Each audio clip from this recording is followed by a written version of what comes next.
reka twongere tubahe ikaze kuri Kigali Real News. Bakunzi bakadasohoka, nta kindi tukizanye ni update z'aka kanya, aho magingaya intare za Sarambwe zikoza amateka mu kirere cya Warikare. Ni mu gihe kandi urugamba rukomeye ku musozi wa Kazinga. Umusozi wa Kazinga sahiyi umwotsi uri gucumba. Ni ihuriro rya FC rikomeje gahunda n'amaoperasiyo agiye atandukanye. Turarebera hamwe uko situation ihagaze, turanyarukira mu Minembwe naho mu rugamba rurakomeye, mu Rugezi ndetse no mu Rutigita. Ni urwandiko rukomeye cyane aho ubona yuko ibintu byakaze. Ni munyanere rero n'ubundi turavugana umuroko w'informa tubwira uko situation ihagaze ku mirongo y'imbere y'urugamba, atujyane neza kuri tere y'imirwano ubona yuko yahinduye isura. Ni mu nkundi rero ku murongo wa telefone twakire Bwana Bizima. Bwana Bizima, wiriwe neza? Bihagaze bite sahi ngiyi ko mbona ibintu byakaze? Mukanya uranyereje urambwira uti drone yishe Wiringoma bamaze kuyihanura hejuru mu kirere cya Warikare. Amakuru waba uyafite? Yego niko bimeze. Erega uyu munsi niyo mpamvu ubona ko bigarukaho cyane, abantu bari kuvuga ati noneho rya jambo rya M23 yivugira ati tugiye kujya mu rugamba rureke biriya byabo bisanzwe, kuko ubu nibwo buryo bisa naho bigaragaye ujyanye na situation iriho uyu munsi, uburyo byifashe mu duce dutandukanye two hirya no hino, yaba muri Sud Kivu na Nord Kivu. Urabona ko ibintu byahindutse cyane bitandukanye, ku buryo bagiye guha ikigo kuri M23 igitanze ku ruhande rwa FARDC kuri iri joro ry'uyu munsi. Hari ibishya cyane bihari bagiye kurara bigaho bikomeye cyane bitewe n'ibintu byabayeho kuri uyu munsi. Yes, Bwana Bizima, sahiyi ibintu birakomeye. Urugamba rumeze rute mu ishusho? Duha ishusho yuko urugamba rumeze sahiyi. Ikiriho ubu Masisi muri kariya gace ka Rubaya ndetse na Gatoyi, igihari nuko M23 imaze kwigarurira uduce hafi ya twose, ubu igeze ku rwego rwo ko itangiye kwinjira mu bindi bice itagenzuraga.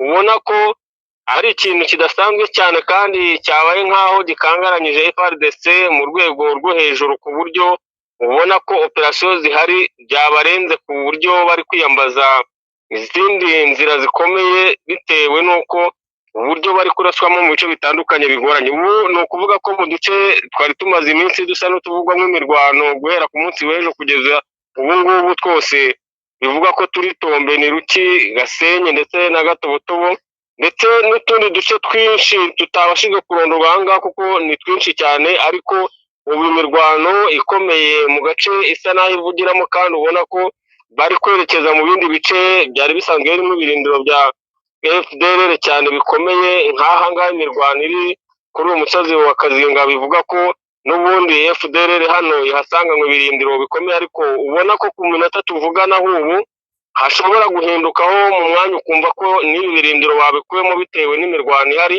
Rero urabona ko M23 hano yabahagurukiye muri iki gice, kandi niyo nkuru iriho hose urabona ko bahitabiriye ku iriya kote ya FARDC, bari kuhategurira imirwano ikomeye mu duce dutandukanye, bitewe n'ingabo z'amahanga zimaze kugera muri biriya bice mu buryo bwo kugira ngo babashe gukumira ibitero by'umuvuduko mwinshi bya M23. Ariko biri gukomwa mu nkokora n'imbaraga n'ubushake bwinshi abasirikare ba M23 bafite muri utu duce, ku buryo ubona ko hari impinduka ziri buze kubaho nyinshi cyane bitewe n'imirwano iri kuhabera kandi n'imbaraga barimo kubishyiramo. Yes, Bwana Bizima, duhe wenda imbaraga ubona AFC bagize zitandukanye nuko mu minsi yashize byari bihagaze. Ubundi ntabwo ari uko bazibuze abo bagabuze, ikibazo cyabayeho muri ayo barimo kiriya gice ni igice cyari gisa naho bagifashe nk'igice kitari ingenzi cyane, bitewe n'uko ubizi ko nta operasiyo zari ziriyo ku ruhande rwa FARDC. Rero imbaraga zose bari barazishyize muri Nord Kivu bijyanye n'imirwano yari itandukanye cyane.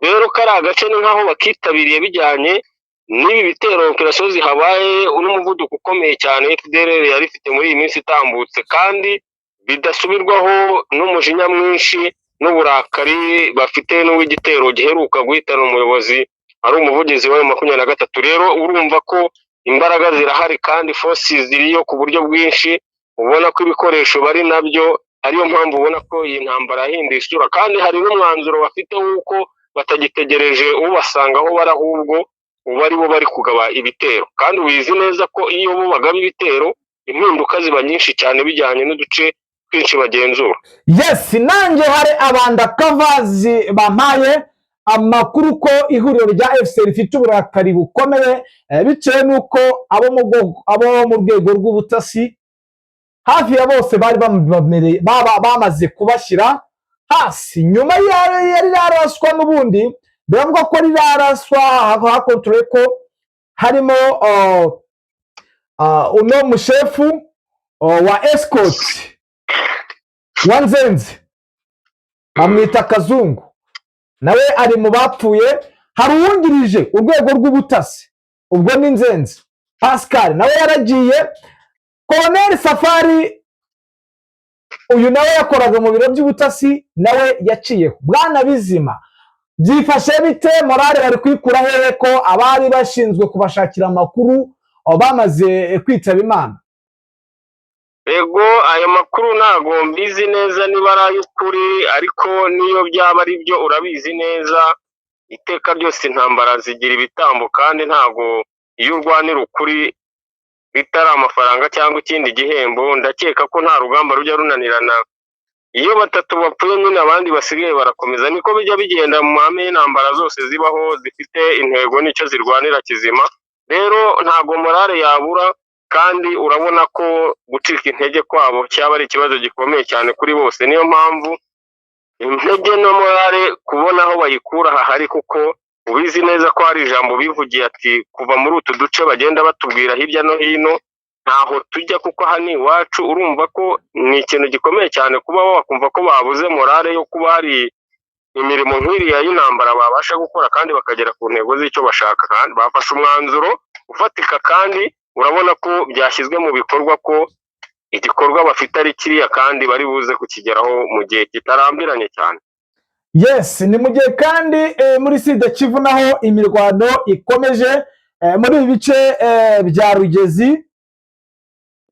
no mu Rutigita. Byifashe bite? Ese ahangaha ho bimeze bite? Ese ni ibitero bikomeye cyangwa biroroheje? Oya, ntabwo byoroheje, kuko wahera ku gitero cyari gihari ejo, cyari gikomeye cyane ku buryo burenze. Ubona ko habaye ikintu gikomeye cyane kuri M23 ndetse na Twirwaneho, ariyo mpamvu bavuga ko ejo barwanya intambara imeze nk'iy'ubwitangiye. Ni igitero cyaje n'ubundi kititezwe ko gifite imbaraga zingana gutyo, bitewe n'iminsi yari itambutse bisa naho bitujemo ari gake gake, ariko babashije kubihagararamo neza. Naho ubona ko uretse drone ziri kubasha gusa naho zishaka kunaniza M23 na Twirwaneho muri kara gace, ariko urabona ko nabo imyanzuro bafatiye ari nk'iyiriya bari abasore bari za Masisi. Urabona ko naho bahagurutse mu buryo bwo gushaka kubakura mu bice bari kugenzura, ndetse batagitegereje kugabwaho ibitero nk'uko mu bihe bitambutse byari bisanzwe. Urabona ko muri aka gace n'ubundi operasiyo kuri FARDC zirimo zisa naho zirimo imbaraga, ndetse n'ingabo z'u Burundi ubona ko bagikomeje, ndetse ubona ko bashaka guhashyira imbaraga nk'uko kiriya gice cya Masisi kimeze, ku buryo basa naho babuza uburyo M23 mu buryo ishobora kugira ahantu isa n'ihengamira mu buryo bw'imbaraga nyinshi. Ubona ko rero ari ikintu gikomeye cyane ko ibi bitero bikomeje, ndetse bigakomeza imbaraga zingana gutya nk'uko Masisi ubu bimeze. Kuri M23 urumva harimo umukoro mwinshi cyane wo kuba babasha kuorganiza intambara, kandi bagashyira imbaraga hose bingana, ku buryo hatabaho gutakaza bitewe n'ibi bitero bya FARDC. Ubona ko birimo kuza birimo imbaraga nyinshi kandi biteguranye ibintu bihenze. Yes, Bwana Bizima, wenda icyo umuntu yaba yibagiwe kuba yakubazaho watubwira? Ikiriho kivugwa cyane ni ikiri Kinshasa, nk'uko ubushize wabonye Perezida w'u Burundi igihe yari ari mu butumwa yagiye hanze ko kugaruka byabaye ikibazo bijyanye na sitasiyo yari iri Bujumbura ndetse na kiriya gice cya Nord Kivu. byavugwaga cyane ko hari ikibazo kijyanye n'umutekano muke mu kirere, ubona ko hari ikibazo cya network n'ibindi bitandukanye. Rero ikiriho nk'ikikango Kinshasa ni uko bivugwa ko naho hari ikikango gikomeye, kandi ubona ko hari urwego rwaho rw'ubutasi ngo rufite amakuru ko nabo bashobora kuba bagenderewe ku ruhande rwa Neva ndetse na Perezida Tshisekedi uri mu Bufaransa, uvuga ko yihamagariye Neva amubwira ati ube maso, dore jyewe ndi kure, hari ikintu kiri bubeho kidasanzwe kandi ni wowe nanjye kiri bubeho. Rero urumva ko ni ibintu byahagaritse umutima cyane. Kinshasa ubona ko kugaruka kuri mugabo mu gihugu biri busaba umwanya no kubitekerezaho cyane. Yes, inkundo rero mushimira nkwifuriza amahoro y'Imana, n'ubundi updates zo nakagaruka. Yego. Yes, namwe bakunzi bacu icyari kituzanye ni updates. Murumva rero ko ibintu byahinduye isura, ni updates z'ako kanya ndetse na makuru abacukumbuye kandi yizewe. Reka nkwifurize kunogerwa na gahunda z'iki gicamunsi cy'uyu munsi wo kuwa kane tariki ya 26 z'ukwezi kwa 2026, aho n'ubundi ibikomeje kuba bibi, ariko turabaye kugira ngo tubahe update nk'ibisanzwe. Mu nkunde rero mbashimire mbifuriza kugubwa neza, nihanganisha bikomeye bari muri zone y'intambara ndetse n'abarwayi muri rusange. Ciao, Imana ikomeze ibane namwe.